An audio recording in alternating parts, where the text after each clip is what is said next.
क्योंकि ये ओवैसी मुसलमानों का सबसे बड़ा दुश्मन है। योगी जी नहीं है, ना मोदी जी नहीं है, या राजा सिंह नहीं है। सबसे बड़ा मुसलमानों को बेवकूफ बनाने वाले ये छोटा बुलडॉग और बड़ा बुलडॉग। आज हजारों एकड़ वक्फ बोर्ड की जमीन इन्होंने बेच दी है, कोई नहीं पूछने वाला। सस्ते दामों पर जमीनें इन्होंने किराए पे ली है, कोई नहीं पूछने वाला। ये लोग कहते हैं कि हम सुप्रीम कोर्ट जाएंगे, कुछ उखड़ने वाला नहीं है, कुछ उखड़ने वाला नहीं है। और एक कहता है कि हम 1947 वाला माहौल पैदा कर देंगे कि हमारे पास 90% जमीन के पेपर नहीं है। तो हमारे बड़े साला साहब को पूछना चाहूंगा कि बेटा, अगर ये बिल्डिंग के पेपर नहीं है तो ये इलीगल हुई नहीं हुई? अगर किसी जमीन के पेपर नहीं है जिस पर तुम्हारा कब्जा है तो वो इलीगल हुआ या नहीं हुआ? पहले वक्फ बोर्ड वाले क्या करते थे, ये बिल्डिंग पे बोर्ड लगाते थे वक्फ बोर्ड लैंड बोलकर, तो ये हमारा बिल्डिंग का बेचारा कोई कोर्ट में नहीं जा सकता था। इनका कोर्ट अलग होता था, क्रिमिनल कोर्ट में इनका केस चलता था। जज इनका, वकील इनका, पैरवी करने वाला इनका, तो केस किसके फेवर में जाएगा? इनके फेवर में जाएगा ना।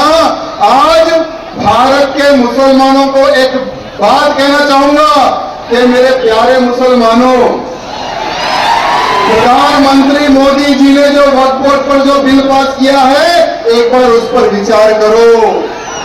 तुम्हारी जमीनों को उन्होंने सेव किया है बिल पास करके, ना ही तुम्हारी जमीन खींचने का काम किया है मोदी जी ने। क्योंकि मोदी जी क्या कहते हैं, सबका साथ सबका विकास। लेकिन ये लोग कहते हैं कि हम नहीं मानेंगे। अबे तुमको नहीं मानने वाले, तुमको नहीं मानने वाले। आज तुम्हारे पास 1 लाख से अधिक घर है इन वक्फ बोर्ड के पास। आज इनके पास 10,000 से ही अधिक ईदगाह हैं, 8,000 से अधिक जामा मस्जिद हैं, 15,000 से अधिक मदरसे हैं, 1,20,000 से अधिक मस्जिदें हैं, 4,000 से अधिक तालाबें हैं, 3,000 से अधिक स्कूलें हैं, 1,50,000 हमारे गरीब किसानों की जमीनें इन्होंने कब्जा की है। इनके पास ही है 40,000 दरगाहें हैं, 1,60,000 कब्रिस्तानें हैं, 1,10,000 दुकानें हैं। मैं हमारे बुलडॉग से पूछना चाहता हूं, अबे साले, जब तेरे पास जमीन के पेपर नहीं है तो ये लैंड जिहाद हुआ या नहीं हुआ? लैंड जिहाद हुआ है ना।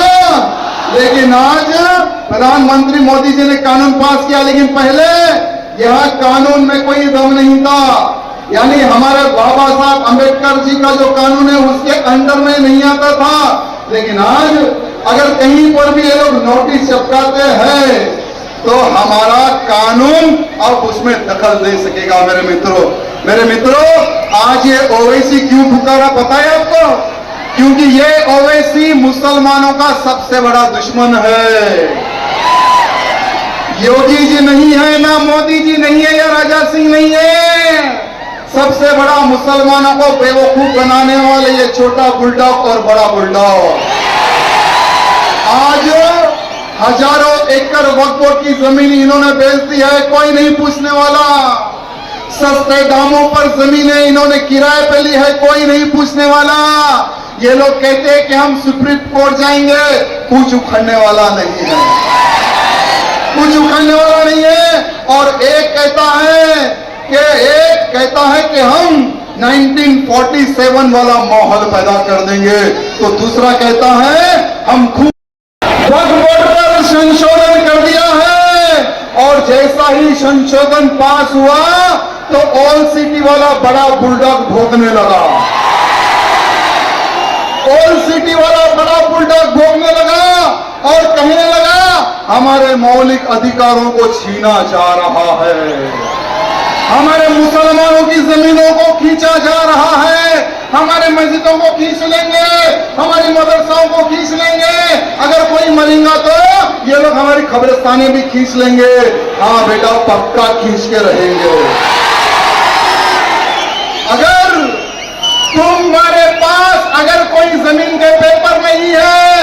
वो जगह तुम्हें छोड़नी पड़ेगी।